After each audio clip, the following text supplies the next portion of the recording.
শুরু হলো বেলঘরিয়া উড়ালপুলের সংস্কারের কাজ। ঘুরপথে চলবে যানবাহন। পূর্ব রেলের পক্ষ থেকে বেলঘরিয়া উড়ালপুলের স্বাস্থ্য পরীক্ষা করার পর দেখা যায় রেলের ট্রাকের ওপরে একদিকে আছে 5টি, অপরদিকে আছে 7টি গার্ডার। এই গার্ডার এবং সেই জায়গার স্বাস্থ্য খারাপ অবস্থায় রয়েছে। খুব জরুরি ভিত্তিতে এবং তৎপরতার সঙ্গে এই ব্রিজের কাজ করার প্রয়োজন। রেলের পক্ষ থেকে প্রশাসনিক স্তরে বারবার করে আলোচনা করা হয়। এরপর ডিসেম্বর মাসের 23 তারিখে উচ্চ পর্যায়ে বেলঘরিয়া ব্রিজের পরিদর্শনে আসে রেলের কর্তৃপক্ষ। এমনকি যৌথভাবে ব্রিজের কাজ শুরু করার জন্য তারা পরিদর্শন করেন। রেল কর্তৃপক্ষ থেকে জানানো হয়েছে 3 থেকে 4 মাসের মধ্যেই কাজ শেষ করবে। কিন্তু এখন দেখার তারা যে কথা দিচ্ছেন সেই কথার মধ্যে দিয়ে কোনো রকম কাজ শেষ হয় কিনা। না হলে কামারহাটি এবং উত্তর দমদম পৌরসভার বিস্তীর্ণ অঞ্চলের মানুষকে পড়তে হবে সমস্যার মুখে। দেখুন, বেলঘরিয়া আরবির যে অবস্থা তাতে আমাদের জানা এই ব্রিজ মেরামতি করার প্রয়োজন অবশ্যই আছে। তো আমরাও চাইছি যে এই ব্রিজ সংস্কারের কাজ হোক।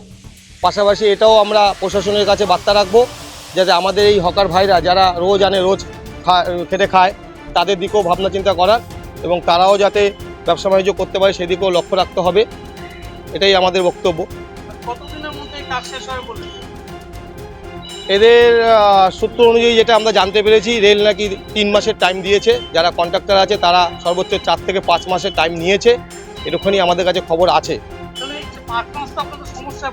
অবশ্যই আমাদের সমস্যায় পড়তে হবে। আমার সমস্যাই তো আমাদের জীবন, আমাদের জীবনটুকুই তো সমস্যার মধ্যেই আছে। তো এইভাবেই আমাদের চলতে হবে। প্রশাসনের কাছে আমরা এটাই বার্তা রাখবো যাতে কাজ কাজের মতো হবে। পাশাপাশি আমাদের হকার ভাইরাও যাতে ছোট ছোট করে হোক, বড় করে হোক, যেভাবেই হোক করে খাওয়ার একটা রাস্তা পায়, সেদিকেও যাতে প্রশাসন সর্বোচ্চ হাত বাড়িয়ে দেয় সহযোগিতার, এটাই আমরা আশা রাখবো। আপনার নামটা? আমার নাম নন্দ কুণ্ডু। সমস্যার মধ্যে দেখুন, দু চার দিনের ব্যাপার হতো তাহলে সমস্যাটা খুব একটা হতো না, কিন্তু যেহেতু শুনছি আমরা 3 থেকে 4 মাসের ব্যাপার, সেটা 6 মাসও গড়াতে পারে। নিজেরাই যখন 3-4 মাস বলছে, এটা আরও বেশি করে ধরতে হবে। এই 3-4 মাস বন্ধ থাকলে আমরা তো দিন আনা দিন খাওয়া লোক, আমাদের তো একটু সমস্যার মধ্যে পড়তেই হবে। এটা যদি একবেলা করে কাজ হতো, একবেলা করে আমাদের করার মতো কোনো ব্যবস্থা করে দিত, একবেলা বন্ধ থাকলে একবেলা আমরা কোনো রকম কিছু করতে পারলাম, সেই ব্যবস্থাটা করতে পারলে আমাদের দিকে খুব সুবিধা হয়। নাহলে আমাদের খুবই অসুবিধার মধ্যে পড়তে হবে। আমাদের রোজ ইনকাম, রোজ খাওয়া, তো এর মধ্যে আমাদের সমস্যা তো অবশ্যই পড়তে হবে।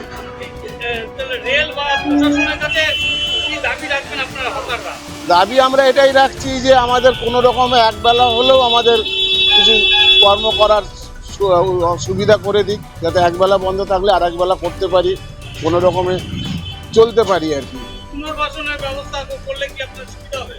পুনর্বাসন কোথায় দেবে না দেবে, সেখানে চলবে কি না চলবে, সেটাও তো ব্যাপার আছে। দেখা গেলে এরকম জায়গায় পুনর্বাসন দিল, সেই জায়গায় লোকই যাচ্ছে না, চলছে না, দেওয়ার না দেওয়ার সমান। আমার নাম শম্ভু সর্দার। আমাদের ভিডিও ভালো লাগলে লাইক ও শেয়ার করুন। কমেন্ট সেকশনে আপনাদের মতামত জানান। আরও ভিডিও পেতে আমাদের চ্যানেলটিকে সাবস্ক্রাইব করুন এবং প্রতি মুহূর্তে খবরের আপডেট পেতে প্রেস করুন বেল আইকন।